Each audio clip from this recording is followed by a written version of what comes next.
EIP 1559 has put fear into the eyes of so many people. But is that fear really founded? Should you be worried about it? We're going to take a look at how it's going to affect Ethereum mining and the cryptocurrency market in general. And if you're watching this and you have no idea what EIP 1559 is, well, this is the perfect place because we're going to start from the beginning by answering the question of what is EIP 1559. It just sounds like some code or something. Does it really matter? Well, EIP stands for Ethereum Improvement Proposal. So this is a really big change to the Ethereum network, which, as many of you watching this probably know, Ethereum is the second largest market cap cryptocurrency. So it is an extremely big and important player in the cryptocurrency space. Changes to Ethereum drastically affect numerous other projects and even projects not built on top of the Ethereum blockchain. It has the potential to completely move the market. So the question is, if you have Ethereum right now, should you sell it? Should you keep it? If you don't have Ethereum, maybe you should buy it.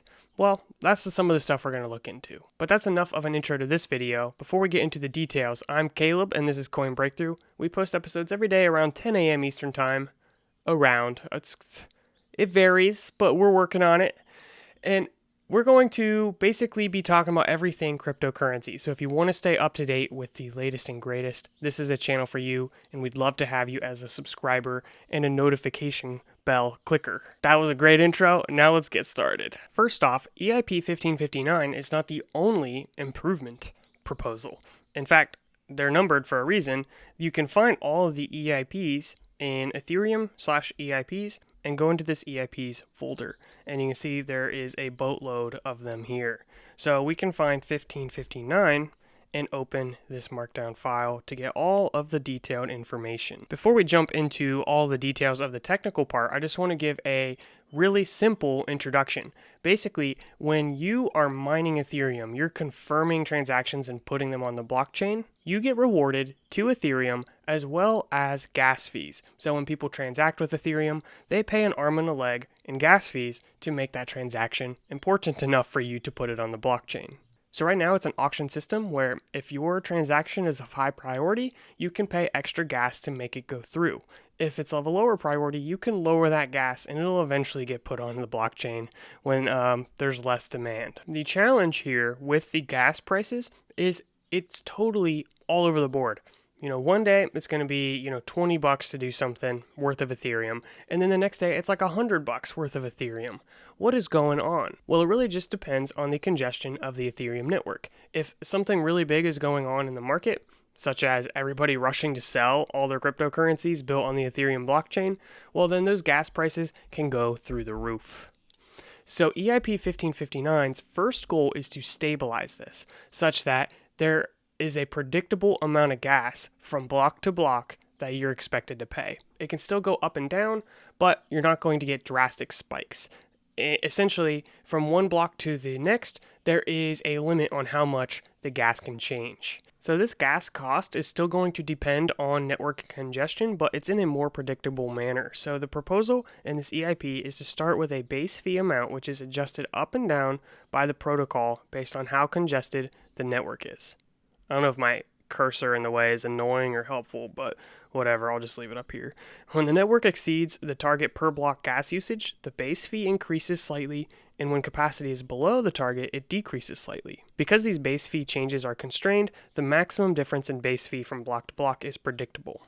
This then allows wallets to auto-set the gas fees for users in a highly reliable fashion. It is expected that most users will not have to manually adjust gas fees even in periods of high network activity. So this is important because if you have an important transaction that you want to go through, right now you would basically increase the amount of gas you want to pay to make sure it goes through. One of the problems with this is that there's often people who are overpaying on gas, either because they set that number too high, more high than it needs to be, or the wallets are not essentially in sync with what miners are actually charging for gas.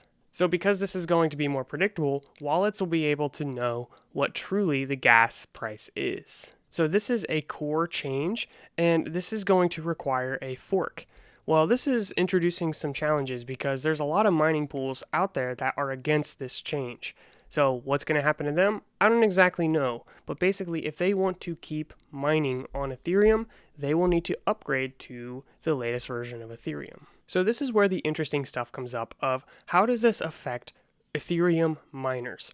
Because basically, as we stand, there is a lot of concern that the profitability of Ethereum is going to go down, and then ultimately Ethereum is moving to proof of stake.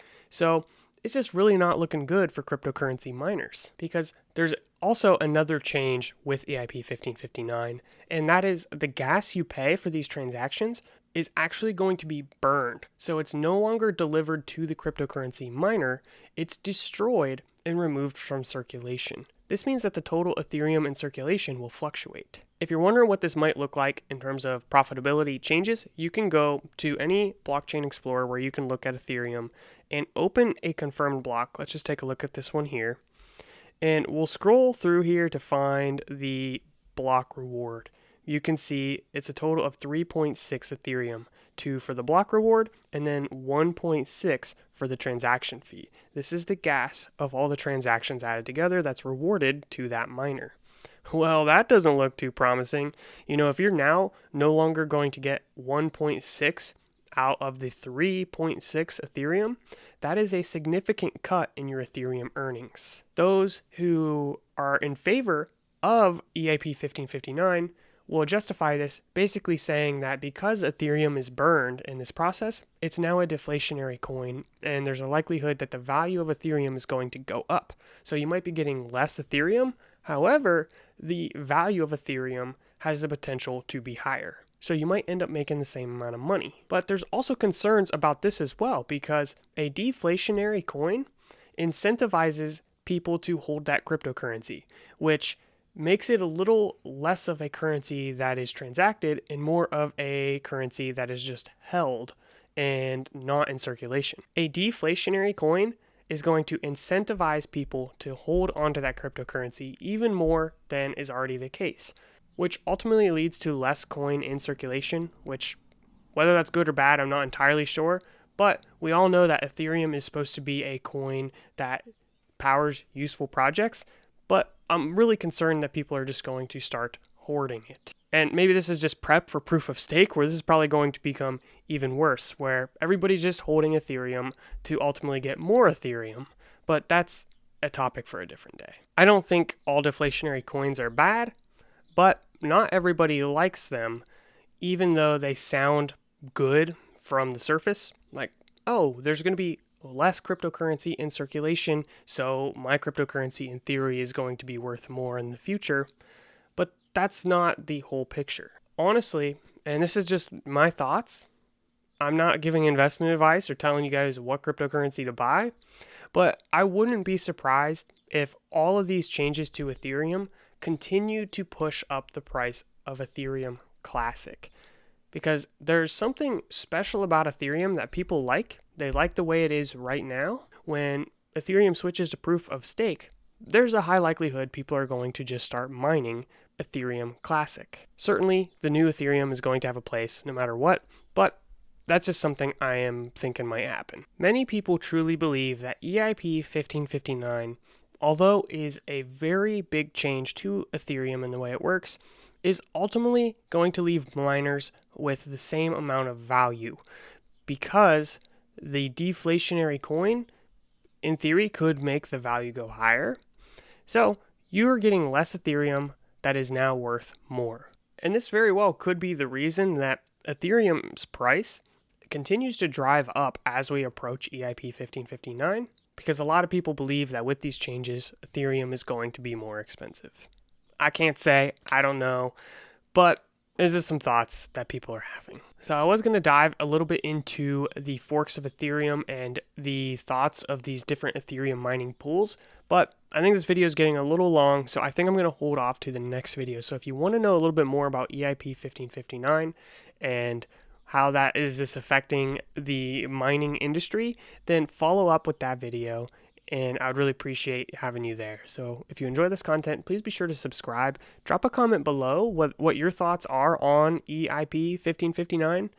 And maybe this is a good time to sell your graphics cards while you still can. Or maybe people are a little bit afraid and they're starting to sell their graphics cards. So you could buy a graphics card if you're still pretty confident it's going to be profitable. I don't know. okay, but I can tell you a little secret that I myself am in the works of acquiring some graphics cards to test this all out. So I'll be able to tell you if it's still profitable after all this happens. So if you want to follow along with that journey, slap the subscribe button and stay tuned for the upcoming content.